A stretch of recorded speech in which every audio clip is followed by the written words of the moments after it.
Good evening. This is episode 12 of our series of videotape lectures. We're going to keep taping these. We don't know how long they'll be necessary, if any of them will be, but we'll have them available for you if classes face-to-face are canceled for any extended length of time. We are covering study question 7 on the list of study questions for the second exam. And later on, I'll talk to you about, and I'll do this by email and by the message system on Canvas. I'll tell you how we'll do the exams if we have to do them remotely.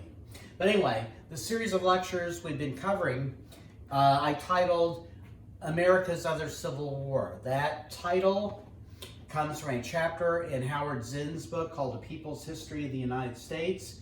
And what it refers to is the struggle after the Civil War between those with money and those without money, between labor and capital, between workers and their bosses.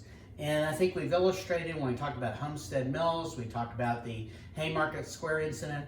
These sometimes become actual battles, whether it's an exchange of gunfire, territory is seized, or strategy. It's very much like warfare. But we're going to come to the conclusion here. We're going to analyze the advantages and disadvantages these two sides in the Civil War had. And I think we will illustrate that it was an unequal struggle, that nevertheless, however, labor had some victories, and it's quite remarkable that they did. But before we go on, I want to finish our discussion of populism by mentioning this theory about one particular piece of popular culture that one historian thought was actually a commentary on the populist movement and the populist era. And that is a very familiar story. It was written as a series of novels. It became a movie, The Wizard of Oz.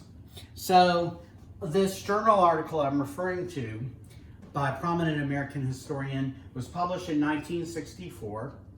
And he thought the writer, L. Frank Baum, was describing the populist movement and the history of that movement.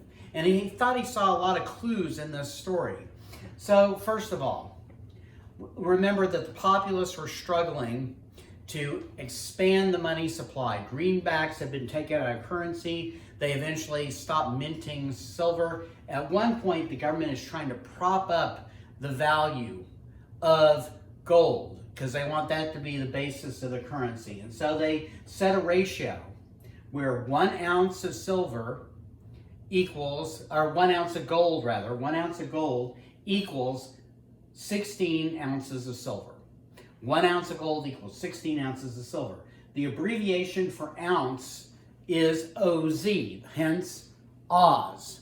Now, there are all these other symbols that this historian believed. You might recall that in the story, Dorothy, the Tin Man, the Cowardly Lion, and Scarecrow go to the Wizard of Oz on a yellow brick road. The analysis of this historian is that the yellow brick road symbolizes the gold standard. And he obviously thinks it's foolish because when they go down the yellow brick road, they go see the wizard and they find out the wizard is a complete fraud. Now, Dorothy, you might note here the color of her slippers. In the movie, they're ruby. In the actual novel series of books, they're silver. Hence the silver standard. Remember, the populists wanted silver coin to expand the currency. One reason they used ruby slippers in the movie is in Technicolor, red looked better than silver did, and it stood out more. We have here also, we see the Scarecrow. According to this historian, the Scarecrow represents farmers. Remember, we see him in a cornfield when we first see him in the movie and in the book. The Tin Man represents the industrial workers. Tin, industry, work, that's what that represents. Who's the Cowardly Lion? According to this interpretation of the Wizard of Oz, the Cowardly Lion is William Jennings Bryan. William Jennings Bryan, who is someone the populace ended up backing in the 1896 election, but according to this interpretation, he's too cowardly to back the entire populist program. All he's willing to support is coining silver, but the other ideas, some treasury plan, seizing control of the railroads, distributing land bought for speculation to farmers, he doesn't have the courage to stand for those things. So he's not a real populist. He's too timid to back the whole populist program. The Wicked Witch of the East, the Wicked Witch of the West, according to this interpretation, are the big banks and the big financial interests on the Pacific Coast and the East Coast, in New York and in California. So this is, the symbols. Toto, I guess, represents a dog. I don't know what Toto represents. But anyway, so that is an interpretation. I'm a little skeptical of this because based on this interpretation, and by the way, they get there, and the wizard is the Wizard of Oz, in other words, he's the person promoting this economic system, is a fake, as I said. So under this interpretation, the novel would be saying the established powers were fraudulent, the populist program was correct. The reason I don't believe this is L. Frank Baum was a Republican. He supported a party that was opposed to the populist program, but nevertheless, it's an interesting interpretation. So the populist struggle is just part of this general struggle between workers and those with money, the Carnegies and the other robber barons. And if it was, as Howard Zinn put it, the other civil war, this is decidedly a one-sided affair. But it doesn't mean that the workers had no weapons. It just that they had a very limited number of weapons in their struggle with the rich. And I really identify two primarily. There are far more workers than there are rich people. Numbers is an advantage, and we can see it when workers unite.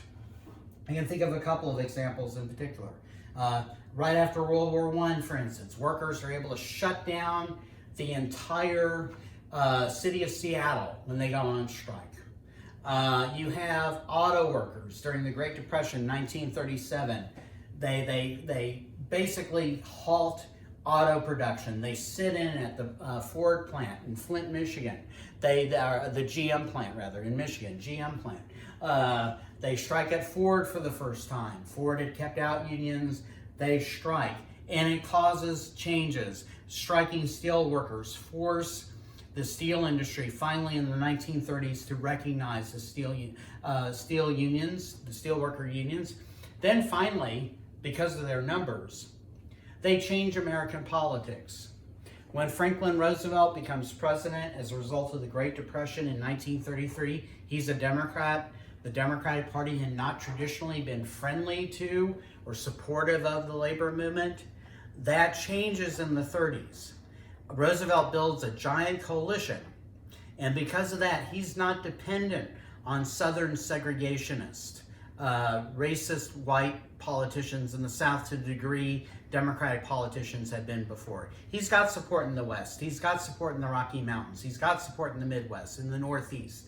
He's got a vast coalition and one group that supports him because the Republican predecessor for Roosevelt, Herbert Hoover, had been indifferent to the plight of the poor and the working class. So he can take advantage of that. And legislation is passed that makes organizing unions easier, that raises wages, that addresses workplace safety, that provides subsidies for farmers and laws that control the production of agricultural goods so prices are propped up. And this coalition that's created during the 1930s under the New Deal with Franklin Roosevelt, the Democratic Party is going to fundamentally change. And for the next 40 years, we have some of the most progressive legislation for labor passed in U.S. history. Their numbers make that an electoral, basically juggernaut that holds on to power, dominates American politics for more than 4 decades, actually, until even when Republicans begin winning presidential elections, they dominate the Congress. That's a really productive relationship. Now, That's one thing. The other thing is motive. Greed is a powerful motive, undoubtedly. And certainly the robber baron class is willing to fight tooth and nail for every penny they can squeeze out of their workforce. But if you want to buy another mansion, are you willing to die for that? That's the question. These workers are dying in mining accidents. Their children are working in the mines. Their children plant dynamite in little crevices when they're digging for coal. And their children are at great risk when they do that labor. They're working 12 hours a day. They see their loved ones dying from black lung disease. They see them being scalded to death in steel mills when the molten metal pours on them. This is a real struggle. They're facing hunger. They're facing prolonged periods of unemployment. This makes you willing to fight, and they're willing to fight even to the death. And that makes the labor movement strong in the face of incredible odds. And so those are the weapons of labor. It's pretty short. I think obviously capital, the other side, that's where the word capitalism comes from. It refers to basically money, is by definition possessing the biggest weapon of all, which is money. Money matters. So for instance, when the strikers walk off the job and they're surrounding the plant at the Homestead Mills steel foundry owned by Carnegie, they have a strike fund. Money has been put away for when strikers are on there so they can pay their mortgages, they can pay their rent, they can buy food, etc. But that is not going to stack up against the $340-something billion that Carnegie has at his disposal. He can outlast them. So that's one obvious way money matters. Money matters for other reasons, though. Money gets you things. So money gets you control of the political system. In the United States, we fund our campaigns with private money.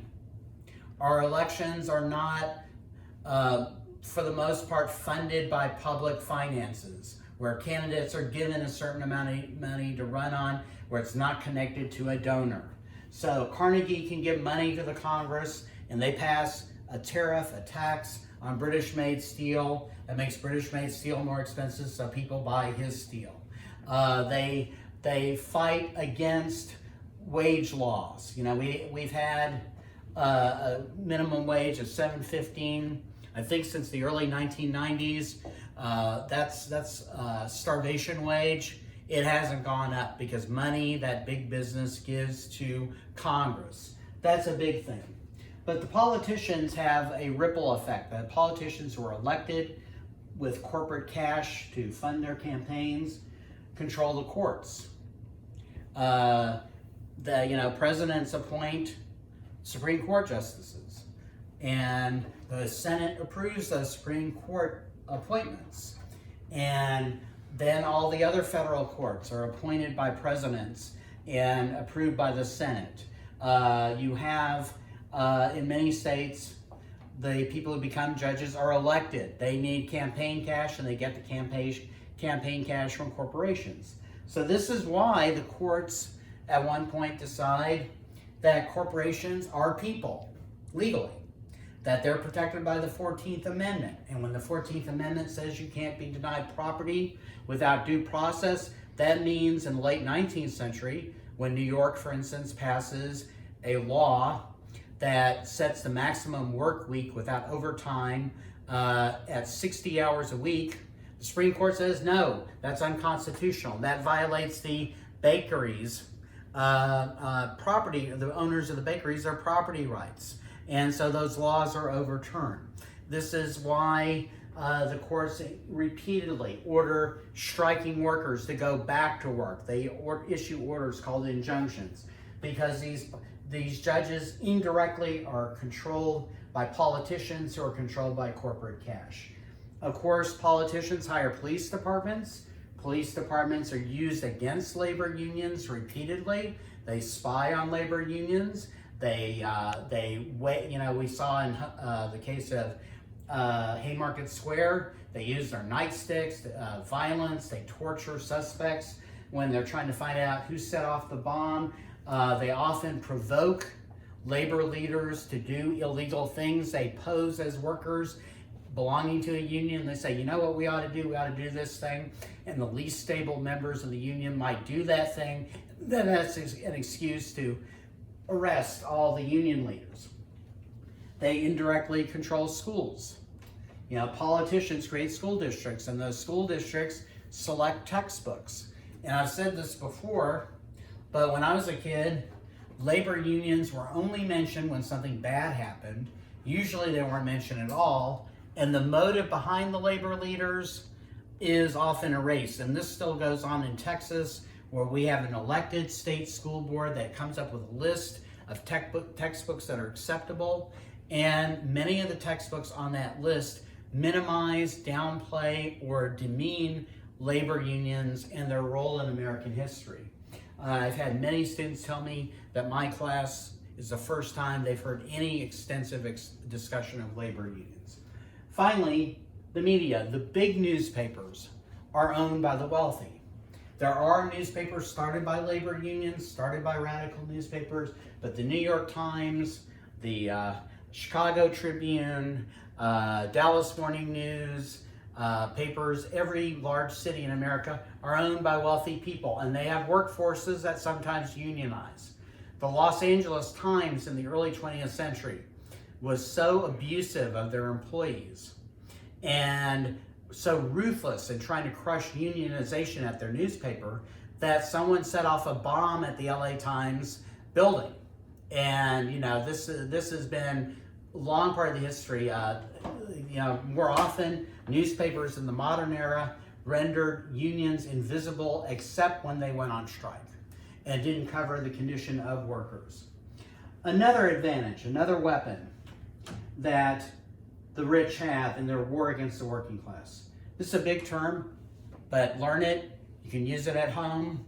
Drop it in front of your mom and dad. Say it. They'll be impressed. They'll say, my child is learning well in college. They'll give you a car or something like that. Give me a ride if that happens. Cultural homogeneity. What does that mean?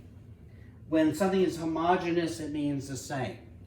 So, what I'm suggesting is the wealthy in this era are, to a person almost, the people with money who have influence and power are almost to a person men, and they're overwhelmingly white, Anglo-Saxon Protestants.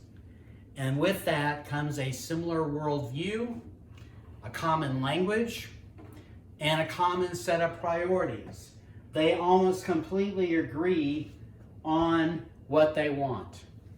There is one important disagreement I'll mention in a second, but they want low taxes on themselves. They want laws that make it hard for labor unions to form. They want to not be regulated in terms of wages, in terms of workplace safety, etc. Now, one item they disagree on is immigration. People like Carnegie, who need lots of workers, and the cheapest workers are going to be workers who come from other countries marked by poverty. They want lots of immigration. The wealthy who derive their money from inheritance, from stocks, from trust funds, they're not for immigration. That's one area they disagree, but overwhelmingly they agree. And because they get to go to college and they get to hang out with powerful people politically, they know how to translate what they want into law, and with their money, they can give the donations that get the politicians elected who will pass those laws that help them out. Now, finally, one other thing. The greatest strength of the labor movement, its numbers, is also its greatest weakness, because workers are divided because of their vast numbers.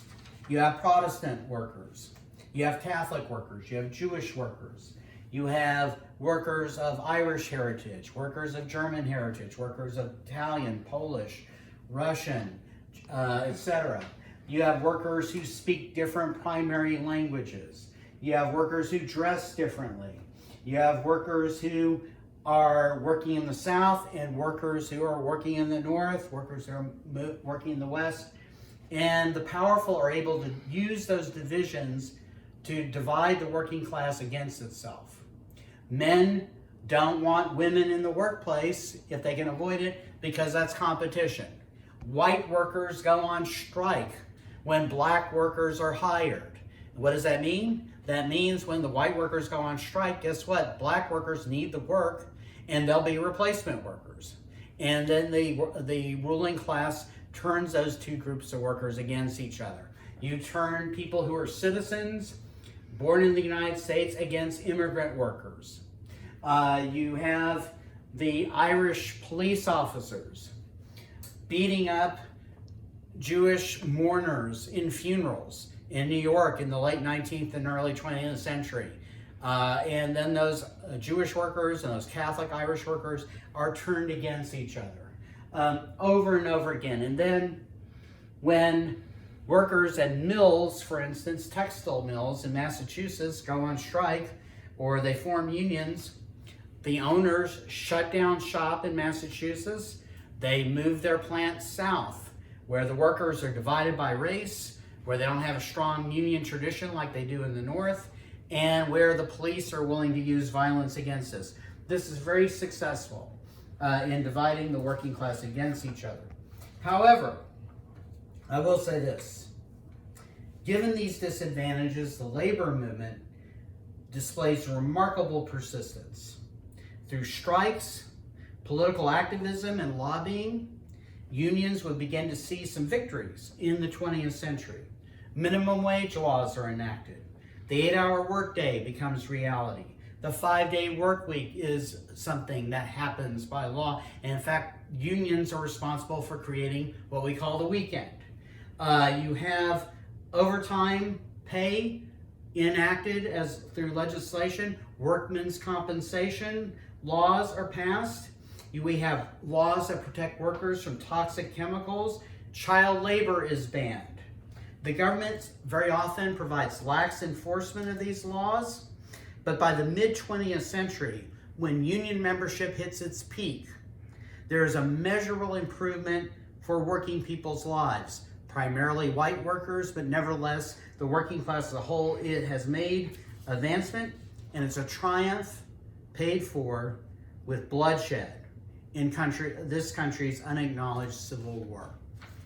Our next topic will be the nadir of race relations. Nadir means low point.